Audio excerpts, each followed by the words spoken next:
ദൈവത്തെ സ്നേഹിക്കുവാൻ, സഹോദരങ്ങളെ സ്നേഹിക്കുവാൻ വേണ്ടി ഒരുവൻ ഈ ലോകത്തിലേക്ക് കടന്നു വന്നു. അവന്റെ പേരാണ് യേശു ക്രിസ്തു. അവൻ ദൈവത്തിന്റെ ആത്മാവിനാൽ മറിയത്തിൽ നിന്ന് ജനിച്ചവനാ. മനുഷ്യ ബീജത്തിൽ നിന്നല്ല അതുണ്ടായത്, പുരുഷനോ സ്ത്രീയെന്നോ അല്ല ഉണ്ടായത് ദൈവത്തിൽ നിന്നാണ്. ദൈവം തന്നെ ആയവൻ ദൈവത്തിൽ നിന്ന് രൂപപ്പെട്ട് ഒരു സ്ത്രീയുടെ ഉദരത്തിൽ പ്രവേശിച്ച് മാംസമായി തീർന്ന് ഈ ലോകത്തില് ഒരു മനുഷ്യ കുഞ്ഞായി ജനിച്ച് ഇവിടെ വളർന്ന് നമ്മോടൊപ്പം വളർന്ന് അവൻ 30 വയസ്സ് വരെ ഈ ലോകത്തില് അവൻ ജീവിച്ച ശേഷം താൻ കടന്നു വന്നതിന്റെ ഉദ്ദേശം ലോകത്തോട് വിളംബരം ചെയ്തു. സമയം പൂർത്തിയായിരിക്കുന്നു. ആദ്യത്തെ പറയാണ് സമയം പൂർത്തിയായിരിക്കുന്നു. ഇതാ സ്വർഗരാജ്യം സമീപിച്ചിരിക്കുന്നു. അനുതപിച്ച് സുവിശേഷത്തിൽ വിശ്വസിക്കുവിൻ. ഒരു സുവിശേഷം ലോകത്തോട് ദൈവത്തിന് പറയാനുണ്ട്. ഒരു നല്ല വാർത്ത ലോകത്തോട് പറയുവാനുണ്ട്. പക്ഷെ അതിനു മുമ്പ് ഒരു സംഭവം അവന്റെ ജീവിതത്തില്, എന്റെയും നിങ്ങളുടെയും ജീവിതത്തിൽ സംഭവിക്കേണ്ടിയിരിക്കുന്നു. ആ സംഭവം ഇതാണ്: അനുതപിക്കുക. എന്താണ് അനുതപിക്കുക എന്ന് പറഞ്ഞാൽ? പ്രിയമുള്ളവരെ, ഞാൻ ഇന്ന് നടക്കുന്ന ഒരു മാർഗമുണ്ട്.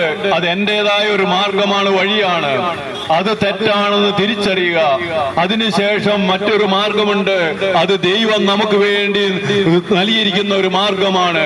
ആ മാർഗത്തിലൂടെ ചരിക്കുന്നതിനാണ് എന്റെ വഴികളെ ഞാൻ അവസാനിപ്പിച്ചുകൊണ്ട്, ഈ ലോകം നമുക്ക് കാണിച്ചു തരുന്ന വഴികളെ അവസാനിപ്പിച്ചുകൊണ്ട് യഥാർത്ഥ നമ്മുടെ സ്വാതന്ത്ര്യത്തെ മാനിച്ചുകൊണ്ട് പറയുകയാണ്: മകനെ, മകളെ, ഇന്ന് നീ പോകുന്ന വഴി തെറ്റാണെന്ന് നീ തിരിച്ചറിയുക. നീ യഥാർത്ഥ വഴി നിനക്ക് ഞാൻ കാണിച്ചു തരാം. അവൻ വഴിയും സത്യവും ജീവനുമാണ്.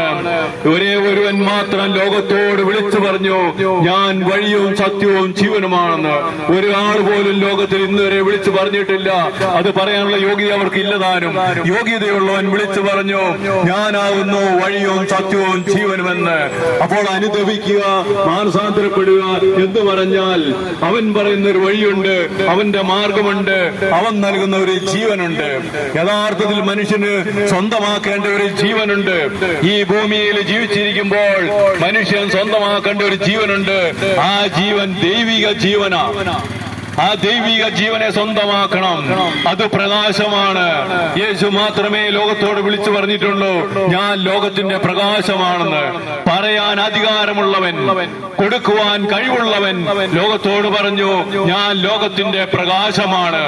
എന്നെ അനുഗമിക്കുന്നവൻ ഒരിക്കലും അന്ധകാരത്തിൽ നടക്കുകയില്ല. അവനില് ജീവന്റെ പ്രകാശമുണ്ടായിരിക്കും. പ്രിയമുള്ളവരെ, നമ്മൾ ഇന്ന് ജീവിക്കേണ്ടതിന് ജീവന്റെ പ്രകാശത്തെ സ്വന്തമാക്കേണ്ടിയിരിക്കുന്നു. മനുഷ്യവർഗം ജീവിക്കേണ്ട